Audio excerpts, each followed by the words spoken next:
Olá, bem-vindos a mais um podcast da Câmara de Caeté. Hoje vamos falar sobre maus tratos aos animais. Eu estou aqui com a Laísa Bonella, médica veterinária, doutora em ciência animal, professora, palestrante e consultora. Bem-vinda, doutora. Obrigada pelo convite. Estou muito feliz de estar aqui com vocês, falando de um assunto tão importante. Também está aqui conosco o vereador Fúvio Brandão, presidente da Câmara de Caeté. Bem-vindo, Fúvio. Obrigado, Danúbia, obrigado, doutora. Para a gente realmente é um grande prazer, né? Principalmente essa causa animal, que, como eu sempre digo, tem um espaço especial no meu coração. Então, muito obrigado por estar podendo fazer presente e conversando com vocês aqui. Ótimo. Doutora Laísa, quando se fala em maus tratos aos animais, logo pensamos nas agressões físicas, né? Mas não é somente isso. Então, eu gostaria que a senhora iniciasse falando sobre o que são esses maus tratos aos animais e como identificá-los. Excelente pergunta. Na verdade, os maus tratos são quaisquer ações ou omissões, seja um esforço excessivo que eu submeto ao animal, seja uma função a qual não era para ele ser submetido, que de alguma maneira gera um sofrimento físico ou emocional nesse animal. Então, os maus tratos é quando eu tenho ação ou omissão que prejudica o bem-estar do meu animal e que vai gerar um certo prejuízo para ele. E aí a gente entra nessa esfera que você comentou. Eu tenho dois tipos de maus tratos. Um é mais claro para a gente, é mais fácil a gente perceber, que é a crueldade, que é também chamada de maus tratos ativo ou maus tratos intencionais. E nós temos a negligência, que é um maus tratos que a gente também conhece ele como não intencional ou passivo. A crueldade, eu tenho a intenção de gerar sofrimento, dor, ferida ou até mesmo o óbito do animal. Então, ela é uma intencionalidade por parte de quem pratica. E a negligência, que é a maioria dos maus tratos que a gente tem no país, cerca de 80% dos maus tratos no Brasil é da categoria de negligência. Esse tipo de maus tratos, ele advém muito de questões, falta de conhecimento, falta de entendimento. Então, ele vem pela ausência de suprimento das necessidades básicas e primordiais dos nossos animais. Por exemplo, na parte de alimentar, hídrica, afeto, porque isso também está nas necessidades do nosso animal, do cão e do gato, a questão sanitária, por exemplo. Então, toda escassez ou falta nesses recursos podem acarretar na negligência. Você entende que talvez essa parte da negligência ela está ainda empregada a uma cultura nossa de animal ser animal, né? Hoje em dia isso já não é tanto, né? Cada vez mais você vai aprendendo, o animal convive mais dentro de casa, mas antigamente você via animal em coleira, animal, né, no lado de fora, assim, uma casinha. Então você acredita que possa ser por esse lado uma falta de informação nesse sentido, cultural mesmo? Sem dúvida nenhuma. Na verdade, a gente está vendo uma mudança de padrões bem claro. Eu sempre falo isso com os meus alunos, falo isso onde eu vou. Se a gente for pensar a forma como os nossos avós criavam os animais, já mudou muito da nossa forma. Então, antigamente, o cachorro era aquele para guardar lá no quintal, guarda a casa, né? Cachorro era longe da família, tinha as funções do cachorro, o gato nunca foi da gente, isso era do mundo.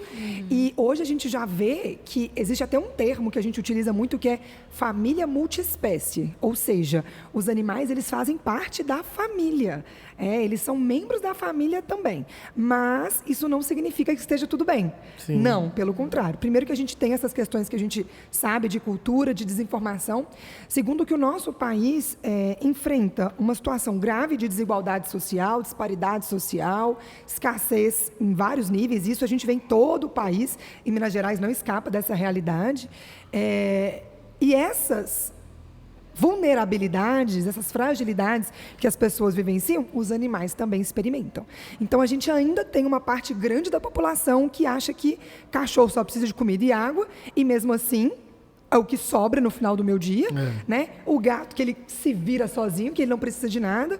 Então, é um processo, né, educativo, de educação em saúde, de conscientização, que vai mudando esses padrões, né? E até mesmo algo interessante que você comentou, Fúvio, sobre a questão da gente ter essa mudança de comportamento e o fato da gente ter esses animais como membro da nossa família, a gente também corre um outro risco de humanizá-los demais. Então, a gente tem duas situações: a escassez, não prover o que ele precisa, e prover excesso de itens que prejudicam com que o meu cão e o meu gato expressem seu comportamento natural.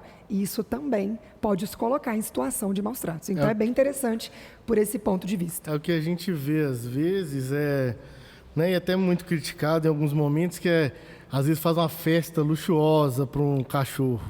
E aí, né, assim, igual lá em casa, eu sou o famoso pai de pet. Os cachorros dormem na cama, a gente tem muito cuidado. Mas aí esse ultrapassar, que eu acho também realmente tem acontecido cada vez mais, e acaba você humanizando o animal e desumanizando a humanidade, né, de alguma forma também. Porque aí você não olha para o ser que está ao lado, que está passando fome, que tem... as suas necessidades básicas também não colocadas. E sobre essa questão assim, dos maus tratos dos animais, uma coisa que eu me preocupo muito, e a gente acaba vendo alguns casos, né? E eu não sei se as pessoas têm a noção dessa realidade, que é aqueles animais que são usados para procriação, sabe? Então, assim, para procriar uma raça, né? Igual, por exemplo, né? A gente vê muito acontecer com o pitbull. Para procriar, tem até um nome, parece isso, né? A mãe que só é utilizada assim... Matriz, isso. E como que é isso, assim? Como que... né? Logicamente que é um caso de maus tratos, mas como que a gente pode demonstrar isso cada vez mais para a sociedade, que da não venda, da não utilização, para poder isso ser um meio de ganho financeiro, sabe? Eu venho de uma formação... tanto da minha faculdade, tanto o meu mestrado quanto o meu doutorado, que passa muito por uma área que se chama medicina veterinária do coletivo, que é uma área que vai olhar para os animais que não tem tutor, que olha para esses animais aí da sociedade, os animais em situação de rua, que olha para esses problemas em comum, sociedade, animal. Então, eu venho de uma linha de raciocínio há muitos anos, que é o fomento, por exemplo, à adoção. Eu não vou nem entrar em mérito, né, desses sistemas de criação, acho que é no nosso foco, mas a gente pode pensar em algo muito importante, que está super relacionado com a pauta que a gente fala dos maus tratos, que é a questão da adoção consciente. Toda vez que a gente faz um movimento de adotar um animal de uma maneira consciente, porque a adoção por adoção também, eu sempre falo isso, também não precisa, se você não for para retirar um animal, adotar um animal, para dar dignidade, boas condições de vida, e que eu falo boas condições, eu falo assim, alimentação específica, atenção, aspectos sanitários, cuidado veterinário. Se você não puder ter responsabilidade com isso, deixa onde ele está. Que outra pessoa outro tutor pode cumprir esse papel. Mas essa adoção responsável é muito importante porque, primeiro, existem centenas de milhares de animais na rua. E essa é uma realidade de todos os municípios, certo? Então, quando eu adoto o animal de maneira consciente, eu retiro ele daquele ambiente, ou às vezes de um abrigo, então ele libera a vaga para um outro, esse é o primeiro ponto. Eu faço um movimento contrário a esse do mercado, por exemplo. Quando a gente tem essa lógica de mercado de animais, querendo ou não, eu enxergo o animal como um produto. Isso. E se eu enxergo o animal como produto, isso me coloca numa posição de que, olha, vou ter ele quanto me convém. Então, eu tenho a consciência de que eu me descarto ou adquiro quando me convém, certo? E essa é uma lógica que a gente tem que lutar bravamente contra, porque não está certo, né? Não está certo que a gente age assim com os animais. Então, a adoção, ela permite esse tipo de raciocínio e ela me coloca num lugar de que é uma responsabilidade, nossa, é um dever. Eu falo que tem uma frase do Pequeno Príncipe, que eu gosto muito dela, que é: tu te torna eternamente responsável por aquilo que cativas. É verdade. Em algum momento, a sociedade tirou os animais do ambiente normal, né? O cachorro e o gato não nasceu dentro de casa. Eles já foram silvestres um dia, a gente não pensa isso, mas olha, em algum momento esses animais foram domesticados. Não importa se fui eu ou se foi há centenas de milhares de anos atrás, mas a partir do momento que eles existem e eles são 100% dependentes de nós, é o meu dever responsabilizá-los por eles. Então, a partir do momento que eu escolho, é o meu dever ter essa responsabilidade. E a adoção é esse movimento, né? De prover ao animal o que ele precisa e não só o que eu quero, porque o animal não existe para cumprir a minha expectativa, né? O Fúvio estava contando aqui no bastidor que ele tem vários animais adotados. Olha, esses animais que você adotou, eles não existem para cumprir a sua expectativa de ser humano.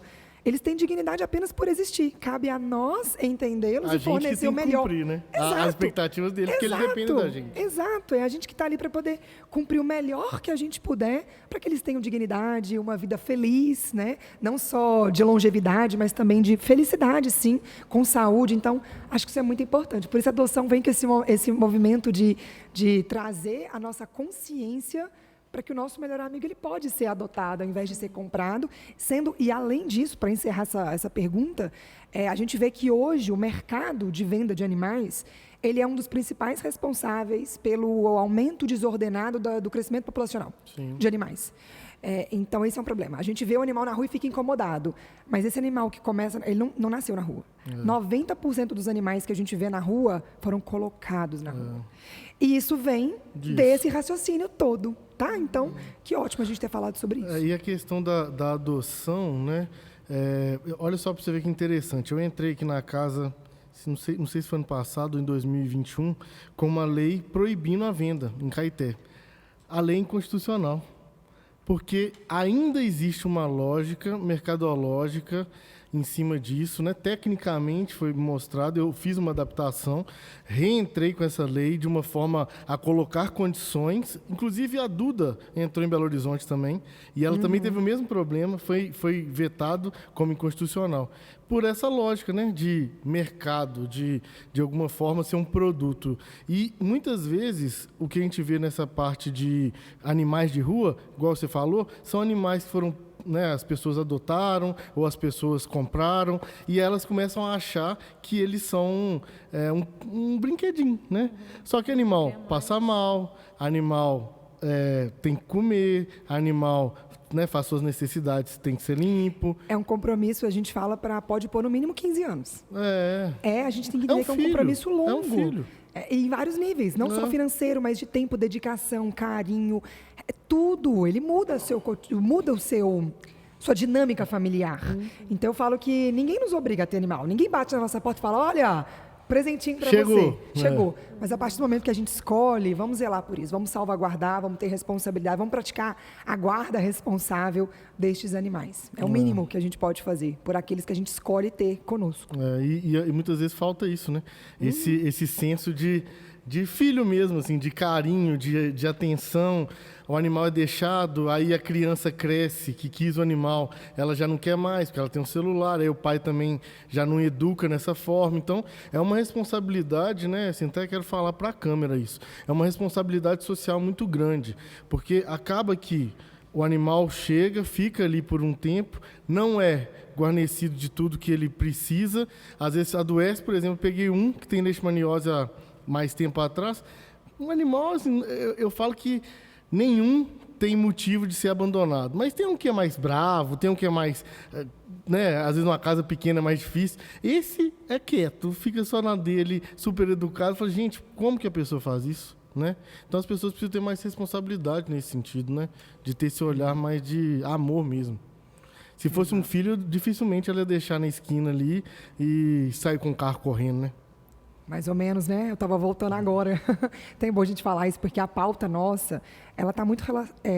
falar sobre violência, falar sobre maus tratos, falar sobre a relação do nosso com os animais, está intimamente relacionado às nossas relações como pessoas, como seres humanos. Sim. Agora mesmo na vinda, né, como motorista, a gente estava... ouvindo na reportagem, né, de uma senhora, nem a senhora, né, uma mulher de 50 e poucos anos que abandonou 2 crianças, né, uma de 6 e uma de 9 anos, deixou elas 3 dias sem alimentação, 3 dias presas em casa sozinhas, sem alimentação, sem água. E aí eu fico pensando, né, como que as coisas estão relacionadas, como é que essas vulnerabilidades na nossa população, elas atingem as pessoas de uma certa maneira, impactam também os animais. Mas isso que você mencionou é super importante, como é que a gente precisa ter esse olhar responsável, né? Se a gente quer fazer a nossa sociedade, o nosso bairro que seja, nem vou muito longe não, o nosso bairro, né? Um lugar melhor, nossa rua, a gente precisa de fazer a nossa parte, né? Com aqueles que são nossos e com aqueles que estão lá. Muitas das vezes, às vezes o poder público nem consegue fazer tudo o que lhe cabe, e também cabe a cada um de nós. Eu falo que a responsabilidade é de todo mundo. Se todo mundo fizer a sua parte um pouquinho, a gente tem um cenário melhor para os nossos animais e para as pessoas também. Verdade. Doutora, e quando é identificado os maus tratos aos animais, como que as pessoas devem agir ao identificar essa situação? Ótimo. Primeiro, a gente precisa de pensar que a identificação de maus tratos não é tão óbvia. Claro que a gente mencionou no início, a crueldade, ela é mais fácil da gente perceber. Então, se eu vejo alguém chutando um gato, jogando uma água gelada, isso é mais visível aos nossos olhos, é mais fácil. Mas a negligência, por exemplo, ela pode ser bem sutil. É um sofrimento que muitas das vezes não está tão visível. Então, a gente precisa de alguns elementos técnicos sobre as 5 liberdades dos animais, sobre bem-estar animal, para poder identificar. Mas é importante que o nosso papel, eu falo nosso de todo mundo, porque o meu como veterinário é um pouquinho técnico, um pouco além, mas o papel da sociedade não é condenar as pessoas. Às vezes a gente tem essa maneira, né, de taxar as pessoas, é suspeitar. A minha visão é esse olhar sensível que suspeita, que entende o certo, que sabe o errado e que suspeita. Então, pensando em suspeição de maus tratos, a gente pode pensar, primeiro, essa questão da crueldade a gente já mencionou, que é mais tranquila da gente perceber, porque está visível, e a negligência a nível físico e a nível emocional. Então, a carência na alimentação, a gente tem alguns sinais que a gente pode ver no animal que sinalizam que ele pode estar sofrendo algum tipo de maus tratos. Então, por exemplo, quando a gente olha para o animal e percebe que ele está com os pelos sujos, emaranhados, que ele está com dificuldade de ver porque os pelos estão tampando os olhos, quando o score corporal que a gente fala está muito magro, ou quando está demasiadamente obeso, a gente tem dificuldade de achar que isso também é. Então, o sobrepeso também é um descuido, porque tem algo que eu estou manejando de maneira incorreta. Doenças frequentes, né? Um animal que está sempre doente, sempre com uma lesão, sempre com alguma patologia que a gente fala infectocontagiosa. Tudo isso revela que aquele animal pode estar sendo negligenciado, né? Tem alguém que não está suprindo da maneira correta. Seja, igual eu falei, por desconhecimento, ou seja, por falta de percepção. A gente vê que negligência de animal está relacionada à negligência de pessoas. Os estudos, os artigos científicos nos mostram isso. Em lares que eu tenho, animais negligenciados, quando a gente vai investigar, a gente vê criança negligenciada. A gente vê mulher, a gente vê o núcleo familiar negligente, sabe? Aquele núcleo que você olha, está faltando elementos básicos, mínimos, para aquele lar estar um pouco mais estruturado. E como que a gente age? De que maneira? Então, ao suspeitar de crueldade, a gente tem que procurar os órgãos policiais. Porque quando eu falo de crueldade, eu estou falando de crime. A gente tem na nossa legislação 9.605 de crimes ambientais, falando dos maus tratos como crime, e crime, vamos falar a palavra certa, o crime ele presume intenção. E a crueldade, ela tem uma intenção. Então, ela tem que ser direcionada aos órgãos policiais. Qual? Polícia Militar Ambiental, Polícia Civil, até a própria ouvidoria do Ministério Público também pode ser acionada nesses casos, crime, no sentido crueldade. Quando a gente tem uma suspeição de negligência, os órgãos policiais não são o melhor canal. E essas pessoas erram muito. Porque a grande maioria das negligências, e eu posso falar quase todas, elas não são intencionais. Ah, Laísa, mas não existe negligência intencional? Existe. Existe, tá? E é uma linha tênue que separa, e eu vou até explicar essa situação. Mas, enfim, identificamos no meu vizinho, por exemplo, um animal que está lá debaixo de chuva, que está lá na corrente. Aos meus olhos, isso pode ser um sinal. Quais são os órgãos? A prefeitura é o primeiro, e a gente, né, tem as legislações municipais que voltam para essa questão. Por quê? Porque, como não é um crime, é uma infração administrativa. Né? E a gente vê que a negligência ela pode ser resolvida, e ela deve, tem trabalhos mostrando isso, com educação. Então, é uma visita, claro, essa pessoa pode estar até sendo passiva de multa, alguma sanção administrativa mesmo, mas ela precisa de ser educada. Às vezes ela não sabe que o que dói nela dói também no outro. Né? Ela nem está observando que o pescoço está machucado. Coisas que às vezes a gente acha óbvio, mas não é tão óbvio para o outro. Né? Ela nem sabe que a comida estragada vai fazer mal para o cachorro dela. Ela acha que o cachorro só precisa de comer. Então, às vezes, com alguns ajustes, ela nem sabe que cachorro não gosta de chuva. Né? Alguns até gostam, mas todos os dias? Não. Às vezes ele quer uma casinha, às vezes ele quer esconder do vento. Às vezes o sol quente está incomodando. Olha, e às vezes com ajuste, uma conversa, uma educação, a gente consegue mudar a realidade daquele animal. E quando a gente direciona essas denúncias, digamos assim, só para a polícia, né, eu falo porque em Belo Horizonte a gente tem esse problema recorrente, de chegar muita denúncia na polícia civil, por exemplo, de negligência, e a polícia não tem instrumento, porque ela trabalha com crime. E a parte educativa, eles nem têm perna para isso, muitas das vezes. Então, chega no órgão certo. E aí tem uma sugestão que eu dou, Diligencia-se esse imóvel de maneira amigável, faz uma correção ali de educação, explica tudo e se compromete a voltar com 30 dias. E se nesses 30 dias não mudou nada, a gente vê esse protocolo, tenta mais 30, e se nada mudou, aí aquele vira um caso de órgão policial.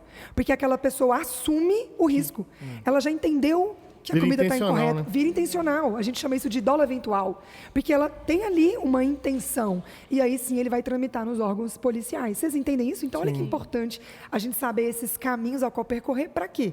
Para mais resolubilidade, para mais efetividade.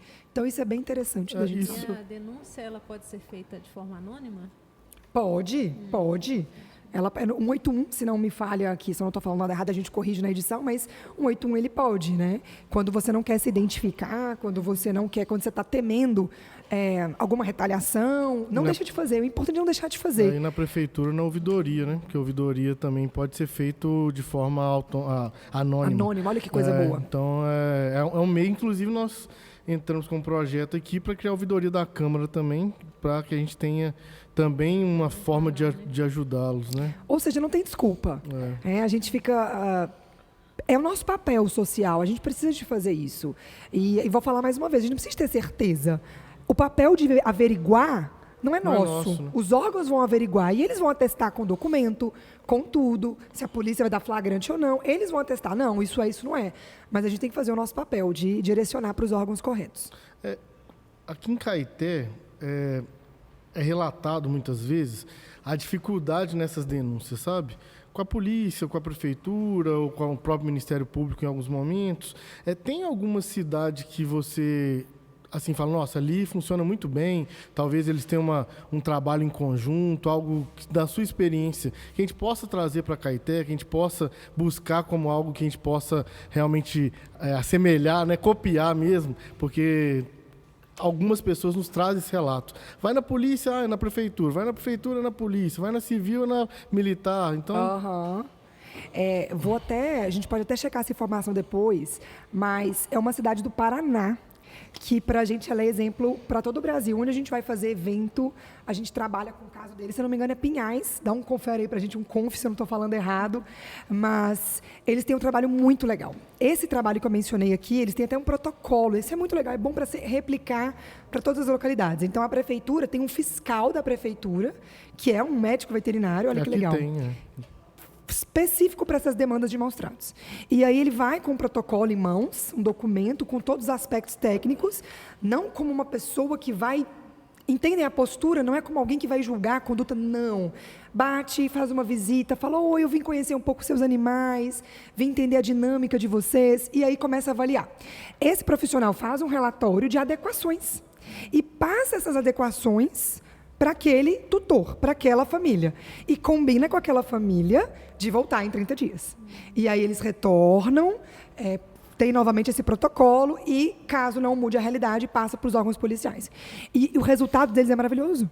Porque eles têm um resultado, assim, eu não vou falar a porcentagem para não correr de eu errar, mas ela é altíssima, de mudança das realidades dos animais. Não é o que a gente quer? Tem gente que fala para a gente assim, às vezes, porque o animal está maltratado, tem que entrar e tirar ele. Tem certeza? Para onde a gente vai levar esses animais? É claro que eu estou falando, assim, da realidade do nosso país, pensando. Claro que crueldade é um caso específico, né? Só que é menor número.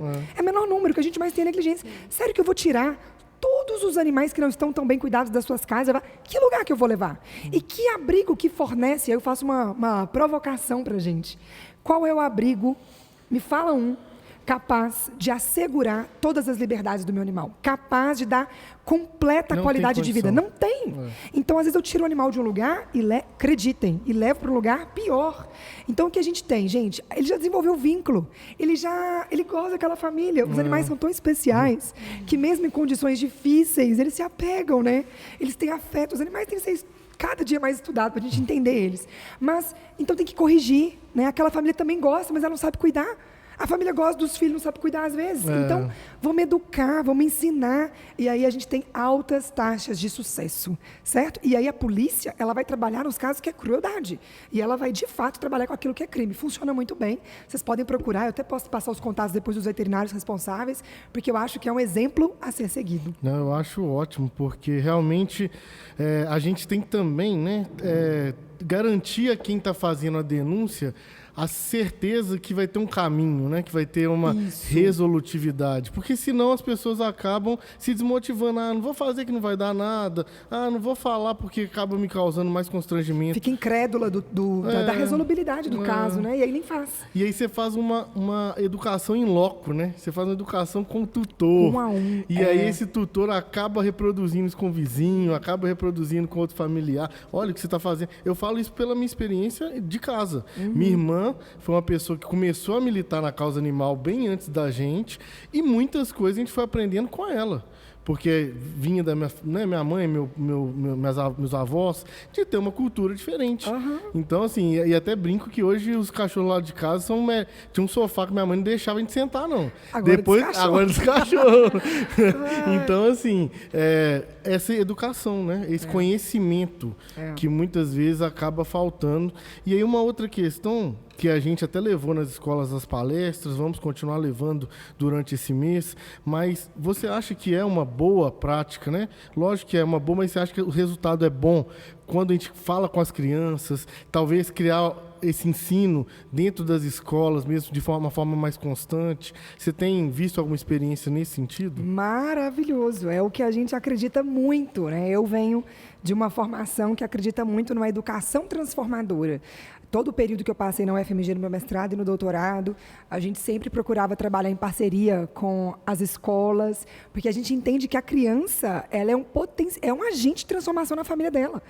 O grau de absorção de informação de uma criança, teve uma época que a gente chegou a fazer até um trabalho em algumas escolas, com um questionário, né, da família sobre um assunto e depois ensinava a criança, por exemplo, sobre guarda responsável, sobre zoonoses.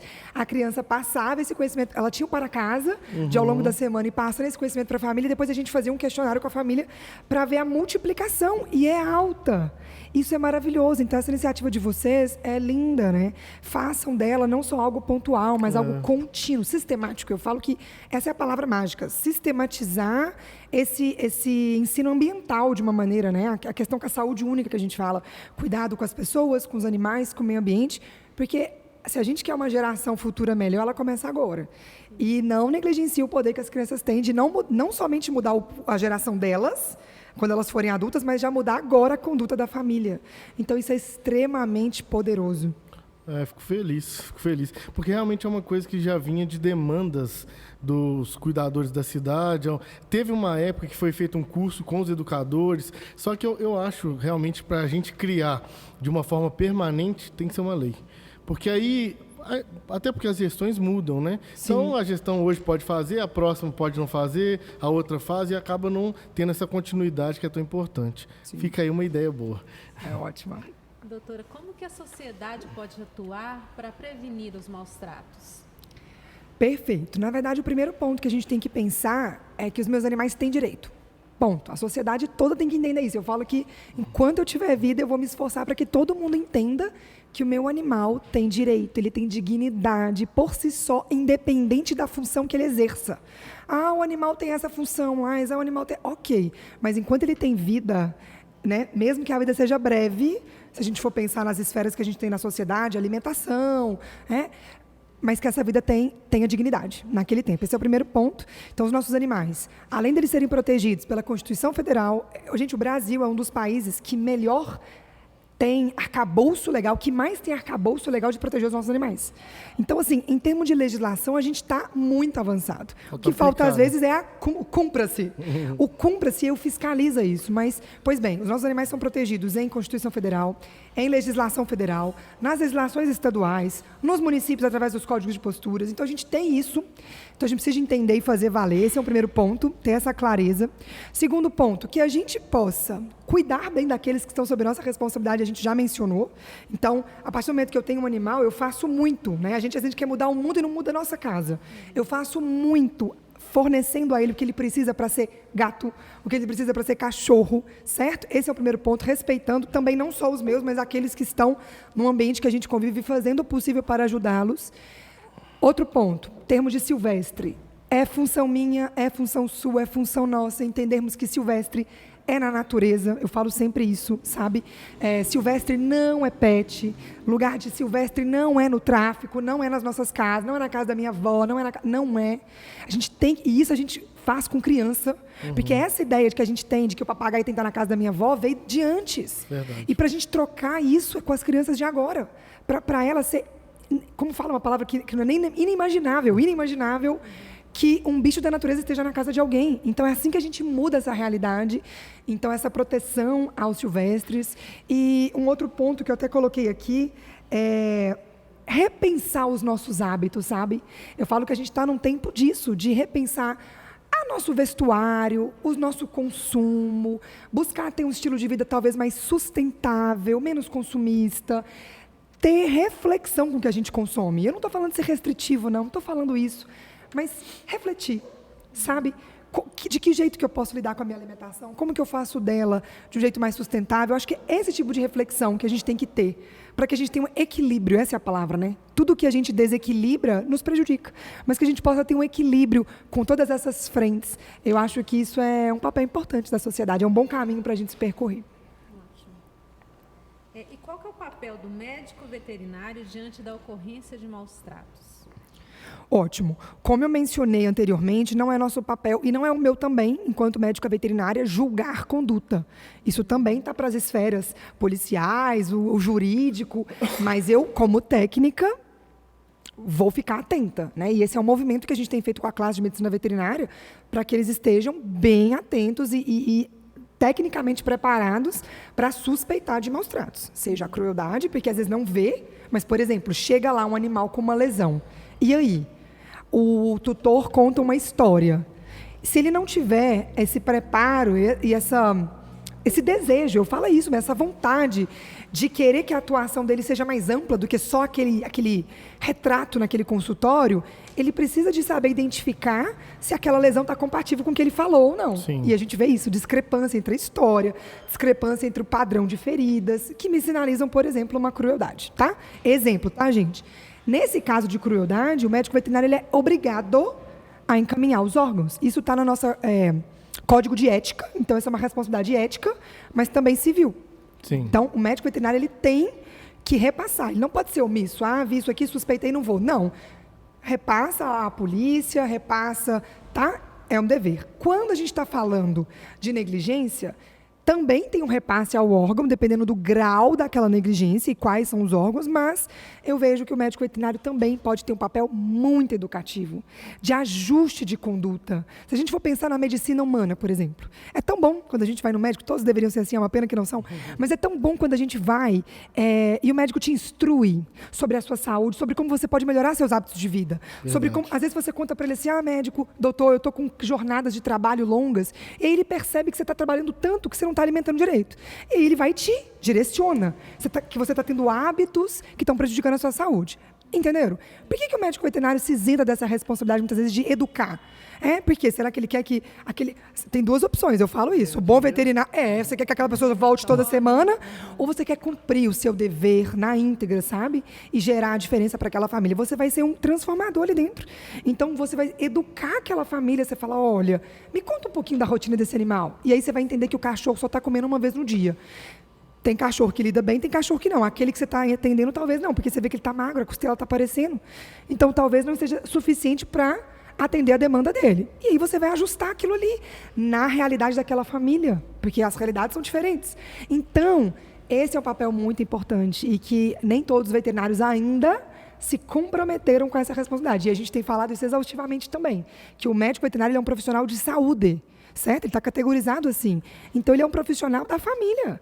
Ele precisa de olhar para o animal, mas entendendo que ele está ligado ao contexto, ao ambiente, à rotina daquela família. Então, ele tem um papel de encaminhar os órgãos, mas também de ali dentro, no tempo que ele tem, fazer educação com essa família, com esses tutores. Eu acho até, ouvindo você falar, que ele pode fazer um papel, até mesmo um pouco desse papel que você falou do poder público, de ter esse visual, né? O animal está ali com ele vê que está magro, ele vê que está talvez num estado ruim, e ele assumir esse compromisso com o próprio dono. Olha, tem que melhorar isso, tem que melhorar aquilo. Vamos fazer o seguinte, você vai melhorar, daqui a 30 dias você volta, até para ele poder fazer como essa leitura. Retorno, né? Que já como é de direito. Exatamente, como retorno, eu quero ver ele de novo e tal. Porque quero acompanhar de perto. Gente, isso é tão importante. Se tem indícios, né? Tem indícios que pode estar tendo uma negligência ali. Se ele começa a fazer essa educação e também acompanhar, eu acho que é um papel que ele vai talvez até extrapolar o papel só profissional, mas o papel do amor ali ao animal. E às vezes esse caso estava invisível. Ele apareceu para o veterinário, porque às vezes o caso ficou grave demais, e aí aparece lá. E aí ele tem essa oportunidade. Isso é maravilhoso. Tem até um protocolo que a gente desenvolveu, que eu posso liberar até o link para as pessoas que quiserem, principalmente os profissionais médicos veterinários, que é um protocolo adaptado da Nova Zelândia, de protocolo de como o veterinário deve agir. Então, tem um fluxograma com as setinhas. Suspeita disso, o que você faz? É suspeita grave, é suspeita leve, eu falo, eu não sou clínica, mas se eu tivesse uma clínica, se eu trabalhasse nessa área, minha área é outra, eu pregava isso no meu consultório para eu ajudar, né, qual o caminho que eu vou percorrer. Então, a gente pode disponibilizar, porque é um caminho muito... O que você falou uma parte do protocolo. Então, você está bem antenado com o que a gente busca, né? Ensinar os médicos veterinários. E eu acho que é muito legal, porque você pensa o seguinte, se o tutor levou ao veterinário, ele tem um amor. Ele não está fazendo, né, eu imagino que ele não vai correr o risco de levar uma negligência que ele está cometendo, né, com aquele animal, sendo que vai ficar claro, talvez, para o veterinário. Falta, talvez, esse conhecimento, falta, talvez, esse acompanhamento, sabe? Mas você falou algo interessante que a gente não pensa às vezes. Muitas das vezes, quem leva o animal...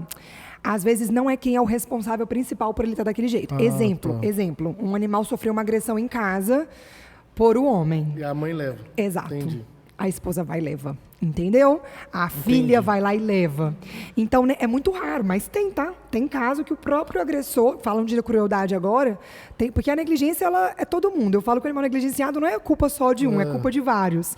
Por desconhecimento, mais uma vez, vou repetir, por falta de informação. Mas a crueldade é muito raro o próprio agressor, mas acontece, né? Às vezes extrapolou aquela situação. É igual criança mesmo, vamos pegar os noticiários. Acontece, né? Do pai e a mãe extrapolou naquela correção, naquela violência contra a criança, eles levam lá porque viu que foi grave demais. Isso pode acontecer, mas às vezes a gente percebe que aquelas pessoas que ali estão levando o animal, às vezes elas retêm informação, você começa a perceber um clima. Fica um clima tenso no ar, né? Ele caiu da escada, e aí começam incongruências, e aí, sabe, Entendi. um clima tenso. E aí o veterinário ele tem que estar sensível a perceber isso, para ajudar, né? Porque se ele ficar no silêncio, na omissão, aquele animal volta, sofre outra. Então, como é que a gente quebra essa questão da violência? Então, isso é muito importante. Dá uma pauta de 20 horas. Né? E a gente não imagina, né? Igual eu pensando aqui, eu não imaginei essas várias situações que podem acontecer, né? E é muito importante estar de olho mesmo, igual você falou, para as pessoas, para a sociedade, mas eu acredito que o papel do veterinário, por ter um conhecimento técnico e às vezes isso chegar na mão dele de uma forma mais clara, né, para ele, é muito importante, sabe? Porque primeiro, pela negligência dos casos da pessoa não saber, não ter conhecimento. Então, é uma forma dele ensinar e acompanhar. E os outros casos que muitas vezes chegam ali e a sociedade não vê, né? A pessoa às vezes mora em algum lugar mais distante, e isso não é tão fácil de ser acompanhado porque não chega nos entes públicos, né? Verdade, é verdade. A gente já falou um pouco, mas vamos aprofundar um pouquinho mais sobre o que o poder público pode fazer para prevenir e combater os maus tratos. Importante. Vários os papéis, vou mencionar só alguns. Ajudar nesse movimento de conscientizar a população. Um deles pode passar por esse caminho das crianças, mas trazer essa consciência grande.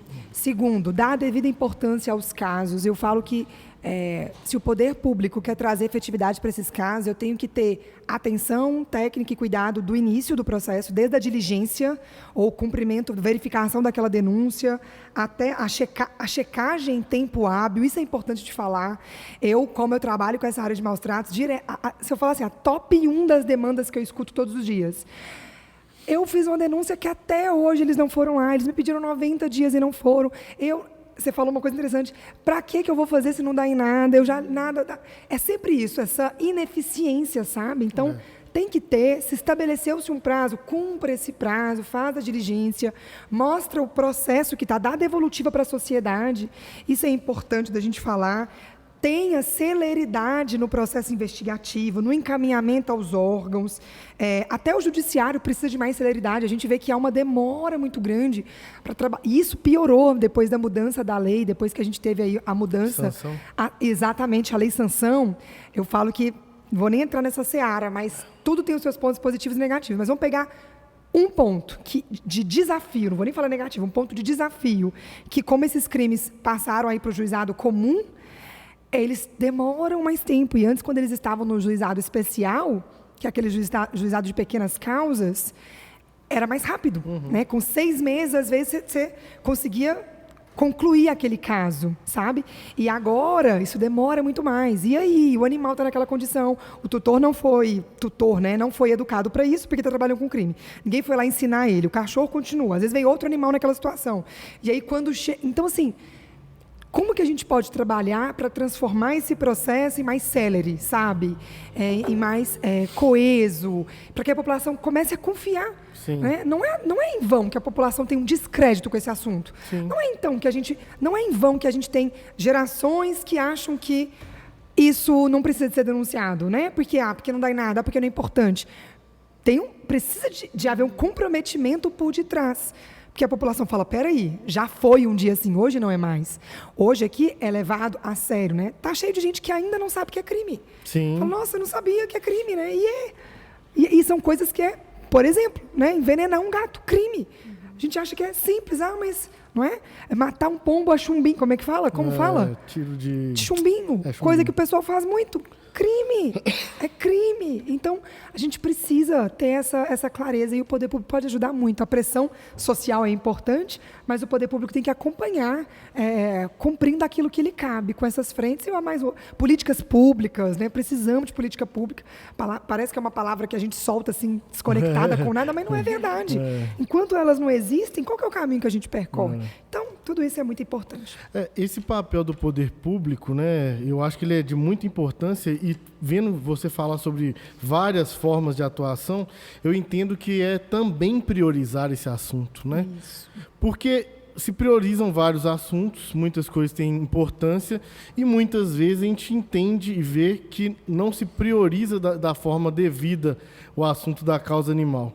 Né? Então, isso para mim é a palavra-chave e também, talvez, buscar que os profissionais tenham essa visão mesmo, sabe? Essa visão do acompanhamento, do que a pessoa que fez a demanda ali, que trouxe a denúncia, ela quer uma transparência, ela quer um retorno, ela quer que aquilo ali tenha segmento, né, de alguma forma. E muitas vezes o que a gente vê, e é igual eu disse antes, a gente vê muitos relatos de quem é cuidador, de quem tem esse olhar. Eu fui na polícia, me mandaram para a prefeitura, fui na prefeitura, mandaram para a polícia civil. Ou fiz a denúncia em tal lugar, e até, para você ter noção, aquele caso, né, que aconteceu aqui em Caeté, até hoje não foi apurado totalmente, não foi para julgamento, que foi um abandono que ficou muito claro, pegaram nas câmeras e etc, saiu na televisão, então não é um caso, né, que ninguém saiba, um caso público. O abandono, por exemplo, desculpa, tem problema. Continua quando eu acabar. O abandono, por exemplo, não é passivo, não é negligência, o abandono é intenção. Eu escolho deixar de prover o que ele precisa. Olha que interessante, como que a legislação não cita a palavra abandono, mas a gente sabe que tem a intenção e que o abandono vai prejudicar o animal, é crime. Então, abandonar animais é crime. Aí a gente vê vários vídeos, a pessoa passa numa rua e abre. Meu bairro tem muito isso, infelizmente. A gente tenta monitorar com câmera, que é um bairro mais tranquilo, abre a porta e deixa o animal, né? Ou para na porta de uma clínica e abre e deixa. Crime, mas pode dar sequência. E assim, igual esse caso é emblemático aqui na cidade, porque não ficou só aqui, o Noraldinho, deputado, postou, o Fred Costa, deputado, postou, foi para a televisão e etc. E um caso de repercussão nacional, um caso que deu, né, muita conversa, não foi solucionado até hoje. Eles estão sob tutela de uma cuidadora, até há 2 meses atrás, 3 meses atrás, esses animais não estavam recebendo a ração da prefeitura, então eu fiz essa intervenção porque ela me procurou. Então, assim, são coisas que se imagina nesse caso, que todo mundo sabe, que todo mundo viu. Não tem a celeridade, não tem a resposta. Imagina os de menor impacto, que ninguém os sabe, pequeninos. que ninguém sabe. Justo. Justíssimo. Dentro das políticas públicas que você falou, o que você acha de microchipagem? Assim, você acha que é uma política pública importante para reduzir o abandono? Ou não? Não traria essa resolutividade para esse problema? Acho que é uma ferramenta muito importante. Eu sou super adepta à microchipagem. A gente sempre que está falando de manejo populacional, tem um termo que a gente usa na veterinária que é manejo populacional ético de animais, de cães e gatos. E o microchip está lá como uma das linhas de frente. Obviamente, se eu conseguir rastrear, porque se eu não tiver equipamento para poder rastrear, e geralmente acompanha. Então, se o município não tiver esse trabalho de recolher o animal e o primeiro protocolo é passar, também não adianta. Porque o objetivo do microchip é rastrear aquele animal. Então, o melhor dos mundos seria que todas as pessoas que tivessem o animal por adoção ou por compra, vamos lá, tivesse um cadastrinho, né? Isso que eu nome penso. do proprietor, nome do animal, pelagem, todas as informações o máximo, que ele fosse microchipado, e aí a gente conseguiria ter algo efetivo pensando no abandono. Por quê? Eu fui lá e chequei que aquele é o cachorro 0025 do dono tal, da Liza Bonella. E pronto, então a gente sabe que foi ela que abandonou. Foi ela que deixou o animal livre, semi-domiciliado, que também é uma forma de prejudicar aquele meu animal, porque o cachorro e gato tem que ficar domiciliado. Então, você entende isso? Então, isso seria muito bom. Agora, se a gente não consegue fazer essa rastreabilidade, se não tem um banco de cadastro, o que me ajuda? Eu passei o microchip 0035, quem é esse cachorro? Se eu tiver um banco de dados coeso que eu puder checar, ótimo. Então, só para encerrar, a microchipagem ela precisa estar acompanhada desse arcabouço de elementos, Doutor, né? olha Banco de só. dados, rastreabilidade, esse caminho que a pessoa precisa de fazer, aí vai ser bem efetivo. Fica o recado aí, viu, secretário de Meio Ambiente? Porque o que eu fiz? Recado Há importante. um ano atrás, levei isso, inclusive pesquisei, corri atrás, para que Caeté fizesse um código municipal de proteção animal. Dentre as ações, destinei parte da minha emenda, 50 mil da minha emenda, metade da minha emenda, para que fosse comprado os chips, para que isso fosse feito. Por quê? Qual que era a minha ideia? Exatamente isso que a senhora falou. A gente criava uma lei, a prefeitura, no primeiro momento, ela fazia essa microchipagem, então teriam para os donos dos animais isso de forma gratuita. Então, tal dia vai ser em tal bairro. Aí todos os donos, ou uma semana Faz em tal um mutirão bairro. da microchipagem. Mutirão, porque Sim. até onde eu sei é algo simples de se fazer. Super né? simples, Com até agulha e tal, e algo Super parece simples. muito simples. O equipamento não é caro. E aí a gente ia começar a criar uma obrigatoriedade dentro das veterinárias, por meio de lei. O veterinário que recebesse um animal recém-nascido, ele teria que, no prazo dele, comunicar ao município. Então, você daria para a veterinária do Lincoln, que é uma veterinária aqui da cidade. De tal número a tal número é seu. Então, ele vai fazer esse cadastro e a prefeitura ia estar abastecida a todos os momentos. Não só a prefeitura, o Ministério Público, a polícia. Maravilhoso. Porque a gente já viu acontecer aqui algo que, quando aqui tem castração, né? E aí estava fazendo em massa, agora está fazendo semanal.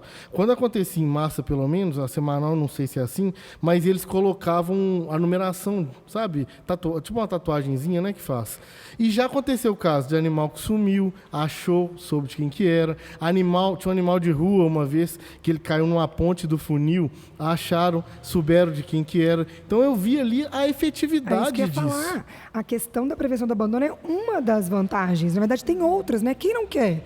O Saber meu que eu se quero. acontece um problema, o animal foge, alguém acha e consegue provar que ele é meu. Imagina se alguém, entendeu? Eu consigo provar que ele é meu, porque a pessoa localiza. Então, isso é muito legal também. E a população, sem dúvida nenhuma, que cuida bem dos seus animais e que tem esse afeto por eles, gostaria de saber que o seu animal está identificado. É como se fosse uma coleira permanente, né? Que ninguém visualiza, mas passível de a qualquer momento a gente acessar. Para enxergar. E eu até falo assim, pensando em uma política pública que ao longo dos anos ela ia se ampliando, você pode pensar lá na frente de criar um prontuário eletrônico para o animal. Então o animal foi tratado aqui, foi para Belo Horizonte. O dono vai ter acesso ao prontuário dele, ele não vai precisar ficar falando, lembrando, ele vai ter todo o acesso do que aconteceu. Então, na minha visão, é uma política pública que ia passar não só nos casos de abandono, que seriam ótimos, a gente ia ter como multar, ia ter como prender, ia ter como saber de quem fez isso, né? Lógico que ia ter um caso ou outro que ia passar. Uma particularidade. Mas 80%, 90% dos casos iam estar microchipados. A promotoria que colocou para a prefeitura em um TAC para que ela fizesse o censo, e a prefeitura não consegue fazer. Eu entendo, é muito difícil de fazer. Mas se faz a microchipagem, se você dá isso como retorno para o dono, ele vai levar. Se passar um carro de som na minha porta falando que vai, eu vou levar amanhã meu cachorro lá. Quem gosta vai levar aí. A partir do momento que as veterinárias viram obrigatórios também, o que não for vai chegar na veterinária e vai ser microchipado, né? De alguma forma. Então, perpassa só essa questão do abandono, como também do cuidado de trazer uma política pública que se entrelaça, né? A gente entender, porque hoje a gente não entende aqui, por exemplo, em Caeté, a gente não sabe quantos animais são animais de rua, a gente não sabe quantos animais estão em lar temporário, quem sabe isso um pouco mais são as ONGs, mas a prefeitura não tem esse número. Se compra uma quantidade de ração que é insuficiente, se faz um número de castração que é insuficiente, mas sempre vai ser, porque se você não tem um número, se você não sabe qual que é seu público, com quem que você está lidando, né, o número que você está lidando. Então, foi bom a senhora trazer isso, né, essa informação, porque eu tinha essa visão, mas agora com a profissional fica ainda mais claro e vou fazer uma cobrança ainda maior nesse sentido, porque a gente precisa dar o próximo passo. Eu acho que a política pública animal em Caeté, ela já deu alguns passos legais. As castrações em massa, já foram mais de 3 mil animais, está acontecendo agora semanal, então também já foi um passo além das que eram feitas anteriormente. A ração, as casinhas para animal de rua. Agora a gente precisa sanar esse problema. A gente precisa reduzir os animais de rua até um dia Caeté ser a cidade do Brasil, a primeira, se Deus quiser, a não ter nenhum animal de rua, né? Já foi falado um pouco aqui sobre a adoção consciente, né? Na questão da comercialização de animais, como que isso seria um caminho. Mas gostaria que falasse um pouco mais sobre, né, a importância dessa adoção consciente, como que ela pode contribuir aí na prevenção dos maus tratos. Como a gente mencionou, a adoção é esse caminho, né, de trazer um animal para conviver comigo fora essa lógica mercadológica. E eu acho que é todo um caminho, enxergar o animal de uma maneira como um sujeito de direito e não como uma coisa, já é um caminho para que eu entenda que ele tem as suas necessidades. Não estou falando que as pessoas que adotam, todas elas, cuidam 100% bem de seus animais. Inclusive, a gente vê casos, né, que diferem dessa situação. Mas, partindo daquele conceito que a gente falou, a adoção consciente, a adoção responsável, essa adoção que visa suprir o que meu animal precisa e não cumprir as expectativas que eu tenho, já é uma maneira, certamente, da gente caminhar nessa direção de prevenção, né? De maus tratos, de que meu animal tem... É importante a gente falar, quando a gente fala... Tem um conceito que a gente usa que é fácil para as pessoas entenderem, eu acho que é um lugar importante da gente colocar, que são as 5 liberdades. Como é que você, na sua casa, cidadão comum, munícipe, consegue avaliar de maneira básica se o seu animal, digamos que ele está bem, mais ou menos, se ele está com alto grau de bem-estar? Se a gente for pensar assim, um altíssimo grau de bem-estar é como ele está pleno, está no melhor... como falo, no melhor auge, né, da felicidade e tudo mais, e um baixíssimo grau de bem-estar, como se ele estivesse muito mal, triste ou com dor, enfim. São as 5 liberdades, isso ajuda a gente a pensar. Primeiro, livre de fome e sede. Então, um animal a gente fala isso, tem que ser livre de fome e sede, é a primeira liberdade. Livre de desconforto, e se a gente for pensar... Na nossa rotina, a gente acaba submetendo os animais a situações desconfortáveis. Esses dias eu estava no shopping, lá próximo de onde eu moro, e eu vi um mundo de cachorros no shopping. Eu falei, gente, tem a ver com o que a gente começou a falar aqui no início. Até que ponto esse excesso de convivência conosco é positivo? Será que o shopping, lotado de pessoas no final de semana, é o lugar que o nosso cachorro queria estar? Acho que se ele pudesse falar, ele queria estar ali, andando no meio de um monte de gente, sem poder cheirar nada, tadinho, porque o dono não deixa, sem poder comer nada, tudo que quer, você fala, não come. Se late, você xinga. Se late, você fala, está no shopping, não late, sem interação, sem uma graminha, sem nada. E aí eu fiquei pensando nisso, então, vamos refletir que ponto que a gente está levando esse caminho nosso. Mas, enfim, então livre de desconforto, livre para expressar o comportamento natural. E aí eu penso, gente, será que... Eu penso todos os dias nos meus animais. Eu tenho 3 cães, 3 gatos. Alguns com a minha mãe e meu pai, alguns comigo com meu marido. Todos os dias eu penso, será que o meu gato está fazendo coisa de gato? Ou será que eu estou humanizando ele? Aí eu falo, não, ele está precisando de umas coisinhas de gato, vou trazer uns negocinhos para ele de gato. Isso é muito interessante. Então, o nosso cachorro e o nosso gato precisam de conseguir expressar o comportamento dele natural. Exemplo, gato precisa de afiar as unhas, precisa de fazer as suas necessidades em caixinha de areia, porque na natureza ele tampa. Tem gente que fala que isso é bobagem. Não é. A gente vê que gatos que são privados dessa possibilidade, eles desenvolvem estresse, problemas mentais, porque ele não pode tampar o xixi e as fezes dele. Então, olha que interessante. O cachorro, né? Cachorro gosta de latir, cachorro gosta de cavar, cachorro gosta de roer, né? Se você não gosta que ele roa o seu chinelo, dê um brinquedo para ele, né? Dê uma coisa que ele possa fazer. Isso é muito interessante. Então, essa liberdade para expressar o comportamento natural, livre de dor, lesão, doença. E isso tem a ver com levar ao veterinário, tem a ver com vacina, tem a ver com vermífugo. Então, o meu animal que está ali com ectoparasita, pulga e carrapato, ele não está livre disso. Pulga e carrapato incomoda muito, né? Não só é um risco para doenças sistêmicas, mas um animal que está o tempo todo com um prurido, com a coceira, ele não está na sua melhor performance, né? Ele vai comprometer a alimentação, ele compromete o humor. Os animais têm humor, né? Tem humor. Claramente dá para ver Claramente, o humor. né? Os meus eu consigo entender. Pois é, eles podem estar muito excitados, muito desanimados, muito felizes, muito desanimados, sem apetite naquele dia. A gente acha que os animais são tão óbvios. Não são. Nossas emoções não são tão óbvias. Os animais também não são tão óbvias. Então, essas questões. E, por último, medo, angústia, estresse, que são as questões mais emocionais ainda. Ah, Liza, mas o meu cachorro está comendo, está bebendo, está feliz, mas ele está com... Tem um caso interessante de uma perícia que eu fui fazer no interior de Minas Gerais, e aí eu lembro que eu cheguei num cachorro e eu estava fazendo avaliação de bem-estar.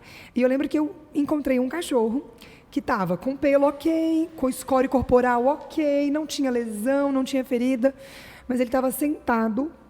Tinham várias pessoas e a gente chamava e ele não vinha, ele estava sentado. Eu até uso essa foto nos meus cursos, olhando para a parede.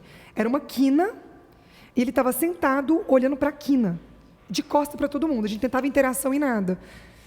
E isso me chamou muita atenção. Ou seja, não é tão óbvio. A gente olha, tinha comida, tinha água, mas eu pensei, eu preciso entender o que está acontecendo. Né? Ele não quer interação com as pessoas, está olhando para a parede. Olha o emocional do cachorro. E aí, depois que a gente foi conversando, a gente descobriu que ele vinha de um histórico de maus tratos. E olha que interessante, todo animal tem uma história, né? Mas sabendo dessa história, o que eu posso fazer para ajudá-lo? Mas, enfim, essa história foi para mostrar que aquele animal ele não estava bem. Ele não estava bem. Tinha comida, tinha água, tinha até um carinho de vez em quando, mas o emocional dele não estava. O que a gente poderia fazer?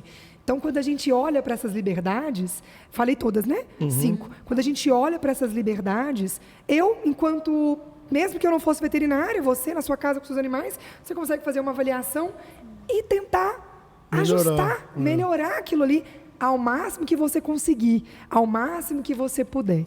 E aí é importante que eu adotar o animal, né? Se eu já estou ativamente buscando o animal para ser o meu melhor amigo, seja cão, seja gato, que eu faça esse exercício constante, né? Se eu estou tirando ele de um lugar que eu possa dar a condição pelo menos um pouco melhor do que aquela da onde ele está saindo. Então, isso é importante. E esse é um movimento, sem dúvida nenhuma, que nos leva na contramão de um animal maltratado, né? Vai na contramão disso. O meu lá, eu preciso saber como que eu tiro a possessividade dele. Com o quê? Com objetos? Não, com tudo. Ele é dono dos outros cachorros. A gente brinca que ele é dono dos outros. Tudo. Ele é dono dos outros cachorros. Hoje mesmo aconteceu isso de manhã. O Seninha, né? O Seninha pulou assim na cama e pulou em cima. Ele chega pulando e tal. Esse outro Boris já chega e tirando ele assim, deitando em cima da gente. É muito engraçado. Assim, o bicho é muito bom, né? Eles são muito diferentes, né? Mesmo numa mesma espécie, mesmo numa mesma raça. Você vê a personalidade, totalmente né? Você vê esse Boris, têm... quando às vezes a gente deu muito carinho para outro, ele vai pra cadeira, deita, e você vê claramente que ele tá emburrado, claramente, assim. É muito óbvio que ele tá com raiva de alguma coisa, entendeu? É muito legal. Tá descontente com alguma coisa. Tá puto com algo, assim. Exato. Doutora Laísa, nós já falamos um pouco também aqui da relação entre os maus tratos aos animais e a violência contra as pessoas. Mas existe algum estudo? Queria que a senhora falasse um pouco mais sobre esse assunto. Ótimo, gente, esse assunto é algo muito caro para mim. Eu comecei a trabalhar com violência e maus tratos de maneira efetiva em 2015 e de lá para cá eu entendi que não era só a minha vida profissional, mas também pessoal, né? Acho que tudo de mim vai um pouco para essa área. Então, assim, na década de 80, um pouco antes, inclusive, estudos científicos norte-americanos começaram a ser publicados mostrando a relação que existe entre maus tratos aos animais, violência contra as pessoas, a qual os pesquisadores chamaram de teoria do elo. Na verdade, eles chamaram de o link, the link, e para a gente aqui foi traduzido como a teoria do elo. E o que significa essa teoria do elo e que, nos últimos anos, já tem sido largamente comprovadas no nosso país, inclusive em Belo Horizonte, né? O meu trabalho de doutorado, que durou aí quase 5 anos, mostrou que em Belo Horizonte essas violências estão correlacionadas. Então, isso não é algo mais que fica numa hipótese. Eu falo que já não é mais uma teoria há muito tempo. Não é algo que a gente conjectura, é real, tá no nosso cotidiano. Mas, pois bem, o que é esse conceito desse link, dessa teoria do elo? É um adulto que abusa, maltrata, violenta, vamos usar todos os sinônimos aqui para ficar claro, de um animal, uma criança, uma mulher, um idoso, qualquer pessoa, qualquer animal, como resultado dele já ter sido um dia.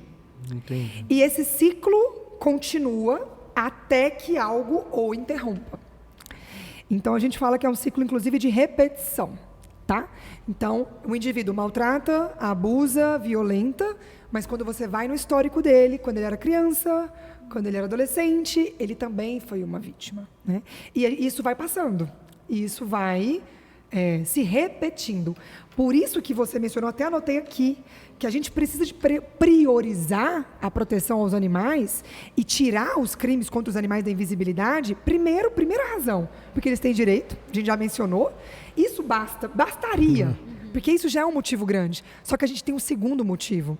E foi o que eu falei muito no início do meu doutorado. Falei, olha, autoridades, né? O que eu ouvi muito foi, a gente não tem tempo para isso, a gente está preocupado com a pauta humana. Falei, olha, tá aí, né? Os maus tratos aos animais, ele não acontece de maneira isolada. Quem dera que eles fossem um problema isolado, sabe, desconectado, mas não. Né? Aquilo que os animais vivenciam, experimentam, está diretamente relacionado com o que aquelas pessoas estão experimentando. E digo mais, vários estudos mostram que os animais são muitas das vezes sentinela. Então, quando aparece a violência naquele animal, vai investigar aquela família, vai investigar aquele núcleo familiar. E aí eu deixei até esse ouro para falar nesse momento, quando você falou do papel do médico veterinário, não dava para inserir isso antes, não ia ficar desconectado. Inclusive, nós médicos veterinários devemos, ao suspeitar de uma crueldade, ao observar aquele núcleo familiar, se tem criança envolvida, inclusive encaminhar para órgãos, conselho tutelar, assistência social, atenção primária. Então, a gente vê muito, mas muito, né? O meu estudo de doutorado mostrou que 50% aqui de Belo Horizonte dos autores, e a gente trabalha em 4 frentes, nós trabalhamos na Delegacia da Mulher, no Juizado Especial Criminal, na Delegacia dos Animais e na CIIP, que é a Superintendência de Inteligência Policial. E os nossos dados de várias frentes mostrou que 50% dos autores de crueldade contra os animais têm outros registros policiais. Alguns deles até condenados já, que a gente foi na ficha de antecedente criminal, por outros crimes. Quais crimes, Laísa? Envolvimento em droga, tráfico, uso ilegal de arma, várias coisas. Mas o principal, não vou nem citar, foram mais de 40 crimes que essas pessoas... Então, tem até uma teoria que fala que é a teoria do codelito, do desvio de conduta. O que é isso? Uma pessoa que maltrata animal, ele tem uma probabilidade gigante de estar envolvido em outros delitos. Mas o que é mais importante disso? Qual que é a principal natureza desses crimes? Violência. Lei Maria da Penha, lesão corporal. Lei Maria da Penha, lesão corporal, vias de fato... Tudo crime, tentativa de homicídio, feminicídio. 90% desses crimes que eu falei, né, quando a gente pega lá nas porcentagens, é crime relacionado à violência. Então, ele reproduz a o gente animal. ainda acha que eu falo sempre isso, gente, olha, voltar a atenção para os meus animais não é, nem nunca vai ser uma distração da segurança pública, pelo contrário. É uma forma de garantir, né? Se eu quero, de fato, proteger mulheres, crianças, não negligencie os animais. Porque, às vezes, ele é o primeiro, né? Tem alguns estudos que mostram que o animal é o primeiro e depois a violência vai aumentando, criança, mulher. E alguns estudos que mostram que a mulher é a primeira e depois vai para o animal e para a criança. Mas o que é importante é, o meu animal sofrendo violência, ele é a ponta do iceberg. É 10% do que eu estou vendo. Tem 90% ali por detrás. Eu não sei se vocês viram, porque todo o Brasil viu aquele caso recente de Blumenau, por exemplo. Isso que eu ia falar. Eu não vou nem render muito, porque a gente está nessa política de não render sobre o perfil, e eu não quero fazer isso também, porque eu sei muito do que essa corrente de repetição significa. Mas, por detrás da conduta dele, já tinha histórico. É isso que eu ia falar, que eu já tinha visto. De maus-tratos aos eu não animais. lembrava que era esse, mas o que eu lembrava é que já tinha acontecido algum caso que já tinha questão de maus-tratos animais junto, né? De alguma forma. A gente tem vários casos, né? Casos que vão à mídia, casos graves, e quando a gente vai investigar, mas matava passarinho, mas maltratou o cão da vizinha, tudo isso passou despercebido, né? Tem até um caso na Flórida, do Nicholas Cruz, o nome desse adolescente que foi responsável pela morte de vários. Já tem tempo, por isso que eu estou falando, já tem tempo esse caso. E foi muito interessante porque a Flórida mudou a política dela de enfrentamento de violência a partir desse caso. Porque ele matou vários jovens, e aí quando foram lá nos boletins, viram que já tinham denunciado ele por maltratar animais. E aí eles fizeram vista grossa. Falaram, mas é só um animal. E aí aquilo doeu no sistema, sabe? O sistema falou, peraí. Se lá atrás a gente tivesse o que eu preciso fazer por esse jovem, como é que eu sensibilizo, como é que eu cuido, como é que eu trato, porque a gente vê que toda violência ela parte de uma dessensibilização. Como aconteceu essa dessensibilização? Como é que eu quebro esse ciclo? Mas aquilo não foi cuidado, aquilo foi o quê? Negligenciado. Gente, a gente tem que ter cuidado com isso, né? A negligência que você tem com o animal maltratado hoje significa uma vida humana. Tudo bem, se a pauta animal não é importante para você, mas é simples que eu falo. Se está pequena, então vamos pensar na... E tudo está correlacionado. Então, a gente precisa, né? E aí, só para mencionar isso, gente, porque eu preciso de exaltar, né? 3 anos atrás, a gente está em 2023, então tem mais tempo, foi 2019. Eu estive aqui em Caeté, eu estou lembrando, agora que a gente estava conversando, Caeté foi o primeiro município, inclusive virou artigo isso, né? A gente leva a história de Caeté para todo o Brasil, é bom estar falando isso aqui. Teve um caso aqui em Caeté emblemático, eu não sei se vocês já estavam a par de tudo, e na época a promotora que estava responsável, a doutora Anelisa, maravilhosa, a qual eu tenho profunda admiração, eu nunca vou esquecer isso. Ama a causa animal. Ama a causa animal, uma apaixonada pelo que faz, e por isso a gente vê muitos frutos do trabalho dela, mas, enfim, eu lembro que eu estava lá no meio do meu doutorado, no auge de informações, trabalhando com isso, bomba de informações difíceis todos os dias, e eu tive acesso a um caso de Caeté, que era um homem que matou 3 filhotes de cão à paulada, caso bem duro, na frente de uma menina de 7 anos, que era a dona dos animais. Nossa. Ponto. E eu estava no auge daquela percepção do impacto psicológico, né? Eu trabalho muito com psicólogos, minha irmã é psicóloga, estudo todos os livros dela para a gente entender o mecanismo. Eu, Laísa, tenho 32 anos e eu não dou conta de ver uma cena dessa, né? Tanto que eu pulo esses vídeos, né? Não dou conta. Mesmo que eu trabalhe com isso, eu não preciso ficar sendo exposta a isso todo o tempo. Alguns eu preciso, mas outros eu evito. Imagine uma criança de 7 anos que era a dona desses animais. Ela e a mãe, né? Mas os cachorrinhos eram dela. E aí, na hora, eu entrei em contato com a doutora Anelisa, porque eu sabia que ela era a responsável, né? A promotora. E eu falei, eu preciso de ajudar, eu posso ajudar, voluntariamente. Né? Eu preciso de reunir os órgãos, todos. Porque, pelo que eu li na reportagem, eu vi na reportagem, foi no mesmo dia, pelo que eu vi na reportagem, ele tinha sido preso porque ele ameaçou as pessoas daquela família. Falei, olha, pelo que eu li aqui, só tem polícia envolvida, mas quem vai acompanhar essa criança? Quem vai acompanhar essa mulher? Porque a mãe da criança também tinha sido ameaçada. Um cenário, eu falo que o cenário emblemático da teoria do elo, sabe? Todo mundo envolvido. O idoso, que era o pai do autor, os animais que morreram, a criança que assistiu e a gente não sabe como é que ela vai lidar com aquilo depois, a mulher que foi vítima, um cenário, assim, caótico.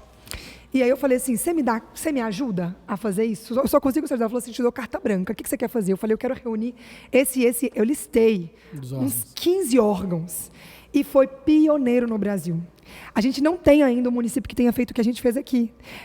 Claro que o resultado não foi o que a gente queria, porque a coisa morreu. A gente sensibilizou e não foi para frente. Mas eu posso contar, porque a gente pode trazer isso à tona de novo. Claro. Então, nós colocamos, escuta bem, gente, Polícia Civil, Polícia Militar, Conselho Tutelar, Assistência Social, Secretaria de Educação, político, zoonoses, promotoria. A gente colocou todo mundo ali dentro, tá? Para ouvir por 3 horas sobre a conexão entre as violências. E no final do treinamento, a gente colocou órgão por órgão, o que cada órgão, porque eu lembro muito que tinha alguns que estavam lá que não estavam entendendo porque estavam ali. Mas por que eu estou aqui? E aí, quando eles visualizaram, né, que eles têm um papel na violência, falaram, gente, e aí a gente propôs uma rede de enfrentamento, que inclusive eu uso nos meus cursos, né, para sensibilizar outros municípios. A gente, olha o que foi feito em Caeté. Que todo município cria uma rede de enfrentamento. É uma rede que se conecta, que conversa a cada caso desse. E cada órgão vai pegando o que é de responsabilidade. Né? Quem vai acompanhar a criança, quem vai acompanhar a mulher, quem vai ajudar o agressor a romper o ciclo de violência, quem vai... Tudo. E aí eu lembro que cada órgão teve o seu momento de fala, né? Eles fizeram cartazes, foram lá na frente, foi inclusive na promotoria, para poder apresentar como cada órgão achava que dali para frente poderia atuar nas violências. E aí depois eu fui sondar os resultados, e acontece o que acontece no nosso país. Cada um está com as suas funções, estamos sobrecarregados, deixou passar algo muito bonito que foi criado lá em 2019, que era essa rede de enfrentamento. Então, assim, gente, olha como é legal isso, olha como é esse bom exemplo. Então, vou falar de verdade, o nome do Caeté está rodando, porque a gente fala muito disso, porque é algo muito importante que está servindo de modelo para outras localidades, colocar os órgãos para conversar. Isso é legal demais. Eu falo muito sobre essa questão em Caeté e falava muito dentro da gestão, né, dentro da prefeitura. Eu acho que Caeté tem uma oportunidade muito grande de ser um grande exemplo nesse combate aos maus tratos, no aumento da adoção, na redução de animais de rua, com a microchipagem, com outros políticos. E aí eu nem sabia, olha, eu fui secretário durante os anos de 2017 e 2020, era secretário de esportes, né? Então não era uma área diretamente ligada. Esporte a gente não chamou. A gente era chamou de esporte vários. e de cultura, então. Esse não foi mas chamado. é legal a gente, depois até te peço que nos envie. Eu te envio o artigo, né? Que tem todo, saiu na nossa revista do Conselho e tem até foto dos participantes. Eu te envio para vocês. Quem sabe não dá para a gente retomar. Exato. Ir atrás de novo dos órgãos. Gente, vamos retomar. Essa pauta é importante demais. E a Câmara pode ser esse órgão que vai puxar isso de volta, sabe? Eu sempre falo isso aqui, que a Câmara ela tem um papel fundamental, porque nós somos 13, com as suas representatividades, e cada um de nós tem uma conexão. Então, um é com um bairro, outro com um distrito, um com a causa, outro com uma área específica, e aí a gente pode... E aqui é a casa, né? Nós estamos na casa dos debates, na casa onde a gente tem que trazer as ideias, principalmente que são importantes para a população. Então, eu gostaria muito mesmo, porque eu quero, inclusive, que a Câmara seja a reorganizadora aí, vou te pedir ajuda, obviamente, porque você já fez isso uma vez, né? Mas a Câmara seja reorganizadora para que isso ande mesmo. E, inclusive, pensando agora, né, com isso que você disse, na importância na nossa sociedade, né? A gente fez o mês da mulher no mês passado e a gente consegue notar que em muitos dos casos de violência é uma relação de poder, né? Então, a violência sexual que às vezes acontece, muitas das vezes nem é uma questão sexual, é uma questão de poder. Eu comando, eu mando, domínio, de né? domínio, de dominação. Sim. Então, a mesma coisa, imagino que seja com a causa animal. O animal também tem a ver com isso. Com a criança, com o idoso. Então, realmente faz muito sentido e é bom que tenha estudos sobre isso para que a gente leve também nessas reuniões para os poderes entender que não estão lidando... Como você disse, né? Se para eles é pouco a causa animal, então vamos falar de gente que também está sendo afetada com isso, né? Então isso é muito importante. Muito obrigado. Lembrando que quando a gente diagnostica, eu falo muito essa palavra, de maneira precoce uma violência, eu posso intervir com muito mais eficácia. Pensa, olha quantas pessoas nesse momento, quantas crianças está ali com o início de uma violência, está sofrendo uma violência moral, e começa muitas vezes assim. Se eu identifico aquilo precocemente, eu salvo aquela vida, mas salvo as outras gerações, porque o ciclo de violência ele vai. Aí, né? Então, mas o que a gente está acostumado a fazer? O depois, né? Apagar incêndio. A gente não quer falar do antes. E o antes é tão valioso, é menos oneroso, é tão valioso, representa tanto para a gente, é tão importante. Então, tomara que vocês consigam levar isso adiante, porque vai retomar essa iniciativa que já foi criada. Pode deixar que nós vamos retomar, sim. Doutora Laísa, para a gente fechar, tem algum caso que a senhora presenciou, participou, que marcou a sua carreira? Tem vários, gente, de verdade. Assim, eu tenho uma coleção. Eu falo que alguém um dia tem que estar disposto a sentar comigo, escrever um livrinho para mim, para ir contando os casos, né? E todos eles trazem ensinamentos. Mas tem um que eu acho que combina muito com o nosso assunto, porque vai pegar dois aspectos que a gente mencionou. A adoção e os maus tratos. Então, tem um caso muito bonitinho de contar. Eu lembro que eu estava fazendo uma perícia também. Eu era perita designada do Ministério Público de Minas Gerais, então eu estava sempre atuando nessa área do bem-estar, dos maus tratos. E eu cheguei num abrigo municipal, era um abrigo municipal do município, né? Claro, municipal do município, a gente deixa que faz parte. E eu lembro que quando eu cheguei, me levaram no canil, foi o primeiro lugar que eu fui. Comecei a estudar ali, correr protocolo, e eu vi um cachorrinho, bem pequenininho, devia ter uns 2 meses de idade, ele era caramelo, SRD, clássico, né?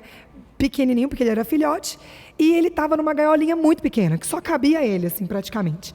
E eu perguntei, por que esse cachorro tá assim, né? Perguntei para a veterinária responsável, por que ele tá assim? Ela falou, olha, ele chegou ontem, o Corpo de Bombeiros trouxe ele teve os 2 olhos furados e a gente separou ele porque os outros cachorros estão batendo nele. E aí, o que aconteceu? Saí da perícia com o cachorro debaixo do braço.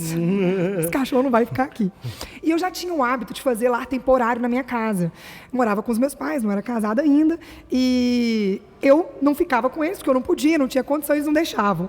Mas eles toleravam que eu trouxesse alguns animais, reabilitava, cuidava, tratava e dava um destino, um adotante responsável. Isso sempre funcionou muito bem. Sempre tive êxito, sucesso, dava tudo certo com cachorro, com gato. E esse cachorrinho era o mesmo propósito. Falei, vou levar, vou reabilitar, vou cuidar e vou colocá-lo à adoção. Vou divulgar e tudo mais. E foi muito interessante porque o Duquinha, eu chamei ele de Duque, o Duque ficou quase 20 dias assim, sendo anunciado em vários lugares. Ninguém nunca quis ele. Ele não tinha uma estética atrativa, vou falar a verdade, né? Além das questões que eu falei, vira-lata, caramelo, SRD, pelo curto, ele era cego, dos 2 olhos, deficiente, tinha uma orelha desproporcional com o corpo padrão de vira-lata, que eu acho lindo, mas as pessoas não acham. Ninguém nunca quis o Duque. Fato é que eu agradeço muito a Deus, porque que ninguém nunca quis ele, porque o Duque tinha que ser meu. Ele tinha que ser nosso, da minha família. Porque o Duque já tem vários anos isso, pelo menos 4. Eu sou péssima de data, como vocês puderam perceber aqui. Mas não sei nem o ano que a gente está. Eu sou ruim de data. Mas o Duque nos ensina todos os dias. Absolutamente todos os dias. Além dele ser cego dos 2 olhos, ele também tinha queimadura de cigarro pelo corpo. E desde o início, ele nunca tolerou contato humano. Eu sempre quis botar ele no colo, porque ele não cresceu muito. Ele não cresceu muito. E ele nunca aceitava. Ele não gosta muito de contato, toque. Ele não gosta. E ele é um animal extremamente dócil, brincalhão e feliz, porque eu corro o protocolo dele de felicidade. Ele é um animal muito feliz, ele só precisa de uma bolinha lá em casa. Ele nunca fica sem bolinha, ele passa 24 horas só quando ele está dormindo, que não com uma bolinha, ele perde a bolinha porque ele é cego, aí ele procura com um faro, acha e joga de novo, ele fica assim por horas. E o Duque me ensinou sobre gratuidade dos animais. Eu já sabia, mas ele me ensinou isso na prática. Então, eu entendi, as pessoas têm uma visão romântica da adoção. Elas têm uma visão de troca, uma visão de que, eu já ouvi muito isso, não sei se você ouviu, olha, quando a gente adota, o animal fica grato a você para sempre. Fala, na boa, não tem disso, né? Se eu fosse idealizar um cachorro grato, eu pensaria um cachorro que deita no meu peito e dorme, lambe o meu rosto, que fica... O Duque nunca foi esse cachorro e eu nem quero que ele seja. O Duque tem a história dele e cabe a mim respeitar. Ele não existe para cumprir o que eu espero de um cachorro grato. E o que a gente vê de desajuste é isso. As pessoas têm uma expectativa, espera que ele seja grato a qualquer custo, porque você... É como se ele racionalizasse a esse ponto, né? E não é assim que funciona. Nem as pessoas são assim, porque elas têm as suas histórias. A gente não existe para agradar ninguém, a gente existe para viver a nossa história. Exato. Então, e às vezes a devolução... eu trabalhei com adoção quando eu formei, e a gente via que um animal era adotado e devolvido por mais de 9 vezes. Né? Imagina um animal passando por 9 famílias, 9 educações, 9... Olha que loucura! E às vezes é por não compreender isso. Né? Então, mais uma vez... Adote, mas adote consciente que esse animal não está ali para corresponder à sua expectativa, né? Ele está ali para ser quem ele é, com a história dele, do jeito dele, e que a gente possa acolher ele da maneira. Eu não mudaria em nada o jeito que o Duquinha é, ele é uma atração lá de casa. No início, eu lembro muito da minha mãe, que a minha mãe falava, mas ele é muito feio. Quando chegar a visita aqui, nós vamos esconder ele. E hoje o primeiro que minha mãe mostra, minha mãe fala, vem cá ver nosso cachorrinho. E já tem tanto tempo. Então, o quanto ele nos ensina, o quanto os animais podem nos ensinar, desde que a gente os respeite, com a dignidade que eles merecem. E esse caso me ensinou muito, né? Dentre tantos que eu tenho, esse é um dos que eu mais gosto, porque ele está comigo até hoje. Ele é a paixão, assim, da nossa casa lá. E é aquilo que a gente falou, né, da personalidade. É muito claro, é muito claro. Tem o mais amoroso, tem o que é mais restrito, tem o que gosta de brincar, tem o que gosta de dormir. E a gente não adapta, né, assim, na maioria das pessoas, a gente adapta às outras. Né? As pessoas são meu pai de um jeito, minha mãe de outro, minha esposa de outro, e a gente acaba adaptando. Então, acho que falta isso realmente das pessoas terem esse olhar, assim. E lá em casa também foi lar temporário e todos ficaram permanentes. Várias vezes. A Pretinha foi assim, minha irmã também militando, né, participando lá da ONG, viu numa caixinha lá, e aí sentiu dó, ligou minha mãe chorando, ficou. O Seninha ficou, aí foram vários, então não tem jeito, é difícil ser lá temporário, porque a gente apega demais, né? Quando não tem sucesso, tem que ficar com eles, né? A gente apega muito. Muito obrigado, viu? Muito obrigado. Isso mesmo, doutora Laísa, muito obrigada pela sua participação, né, com informações tão importantes para nós e para a população. Obrigada mesmo, viu? Imagina, gente, é um prazer estar aqui, contem comigo, e que vocês possam fazer um trabalho muito frutuoso com essas informações aqui para frente, né? Eu quero te agradecer também como presidente da Câmara, porque a nossa ideia é igual eu te falei, né? Tá levando nas escolas, e o podcast, a ideia é de que isso ultrapasse as fronteiras de Caeté, que chegue a mais pessoas, para que as pessoas possam visualizar isso tudo que a gente discutiu sobre a adoção, sobre os maus tratos, sobre, né, essas questões do animal mesmo, né? Então a nossa ideia realmente é essa. Você, né, foi muito solícita, uma pessoa que tem nos ajudado muito e com certeza vai ajudar muito mais. Então quero agradecer em nome da Câmara, agradecer a nossa jornalista da Danube, que tem sempre conduzido de uma forma maravilhosa. Muito obrigado, viu, as duas. Então é isso, até o próximo podcast. Compartilhe este vídeo, curta nossas páginas, né, nas redes sociais e faça essa mensagem, essas informações chegarem a mais pessoas. Até mais.